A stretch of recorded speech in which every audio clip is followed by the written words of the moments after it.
What comes to your mind when I say Frogger? This one, isn't it? When I think of Frogger, I think of dodging traffic, hopping logs, and eternal question, why are there so many turtles that can swim, but also mysteriously drown? So I found Frogger 2 on the PS1, and I thought, wait a second, how do you even make a sequel to Frogger? What's next, Pong 2? So yeah, I was skeptical. Frogger is one of those games that's so basic, so arcade-ish that it feels like it shouldn't work anywhere else. The game is simple, hop or die. It's like trying to make Tetris 2. Oh wait, they did that too. Never mind. So I was, what the hell, let's see how they messed this up, and ripped off an old school arcade game to create some lame game. And then I was surprised, like really, Frogger 2 is good. Yeah, seriously. It's that good that I even make a video about Frogger 2? Yeah, so let's get right into it.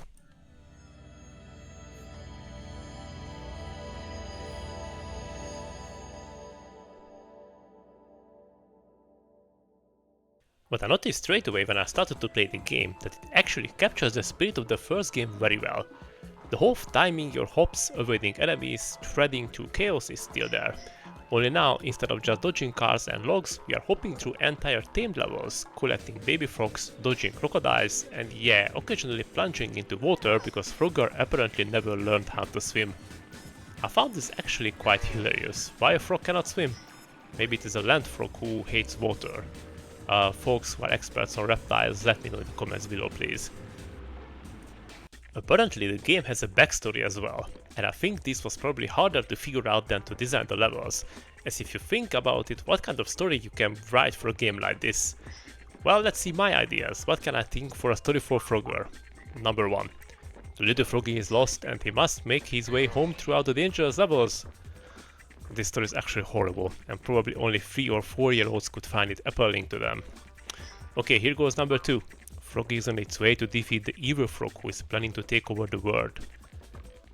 This is just as bad as the first one. But actually, I would like to see how boss fight would turn out in Frogger.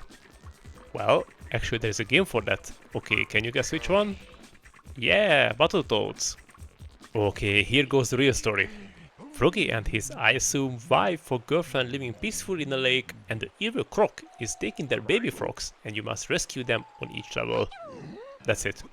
Well, I don't know if this story is any better than my ideas, I'll leave that decision to you, but we are not playing this game for the story, we are playing it to have fun. So, the question is it fun to play? Yes, surprisingly yes, it is fun. It's frustrating? Yeah, on later stage it is. It is going to make you rage quit? If you are easily pissed off by a misjump, yes, that is a possibility. But you know what? Games like this are actually perfect for those in-between gaming sessions. Like we just finished a 70-hour RPG where every NPC has a tragic backstory, or a strategy game where you need a PhD in logistics just to win one battle. And you want to play something but nothing which melts your brain, but relax between 2 long games. So it is when you play Frogger 2. It is like a brain sorbet. Refreshing, simple, but still surprisingly tasty. Hey, wait a minute. Am I said brain sorbet? What I meant is not a sorbet made from brain, it is a sorbet for the brain. Anyway, so some quick history. Frogger 2 Swampy's Revenge came out in 2000 on PS1, PC and Dreamcast. It was basically a follow-up to the 1997 Frogger remake, which was a hit probably because nostalgia plus 3D graphics was like catnip back then. Reviews for Frogger 2 were mixed. Some said, hey, it's fun and colorful, while others basically wrote, it's still just Frogger, please stop making Frogger. But honestly, if you wanted more arcade chaos in your life, this was a solid pick. Critics complained that it was repetitive. But guys, this is Frogger. That's like buying a pizza and complaining it's too round. What did you expect? A branching narrative where Frogger confronts his dad issues? Actually, I would play that. But frogs are not living in a family as far as I know, but reptile experts again please help me out here. I thought a lot about the game, but I'm not even said what you're supposed to do. Well, I assume you already have an idea if you watched the video so far, but let's see what actually happens in Frogger 2. Well, instead of just dodging trucks until your eyes bleed, you get full-on tamed stages. Each one has its own hazards, its own flavor, and plenty of ways to embarrass yourself by mistiming a single hop. It happened with me so many fucking times. So, first, you got your classic swampy jungle zones, crocodiles, snapping turtles, folding logs. Basically everything that Mother Nature could throw at a frog who never passed swimming class. These stages feel the closest to the original arcade game, just with more 3D. Then things suddenly escalate. You are in city environments, dodging conveyor belts, machinery, and traffic. It's like Frogger got a job at Amazon, but instead of packing boxes, he's just trying not to get mulched by moving parts. These stages really test your timing, because the moving platforms don't wait for your existential crisis. Later you're underground in dark caverns, hopping across lava flows and minecarts.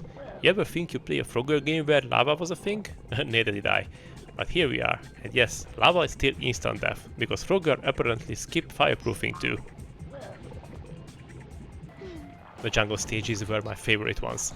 Huge trees, ancient temples, moving walls and pillars, and a giant boulder which is chasing you, like in an Indiana Jones movie. Now, on top of just surviving, there's extra stuff to grab. Scattered around each stage are golden coins. They don't just pad your score, they actually unlock minigames and extra content. So, if you're a type who can't resist collectibles, you spend half the game going, okay, one more risky hop, I totally won't die this time. Oh no, I died again. Repeat until insanity. And let's be honest, half the fun is greed. You could just finish the stage safe and sound, but no, you see one shiny coin on the other side, the 5 conveyor belts and the pit of lava, and your brain goes, that's worth it. Spoiler, it's usually not worth it. So yeah, Frogger 2 isn't going to change your life, but it's a surprisingly fun little platformer. It respects the original arcade roots while giving you more to do than just being flattened by trucks.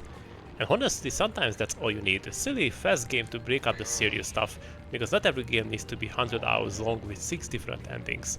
Sometimes you just need to be a frog, who's really bad at swimming. So yeah, if you ever played the original Frogger and you enjoyed it even a bit, give this game a try. It's a fun game, but when you feel that your blood pressure is going up, just put the controller down and take a few breaths. PS1 controllers are getting rare nowadays. Thanks for joining me on this trip back to the golden age of gaming.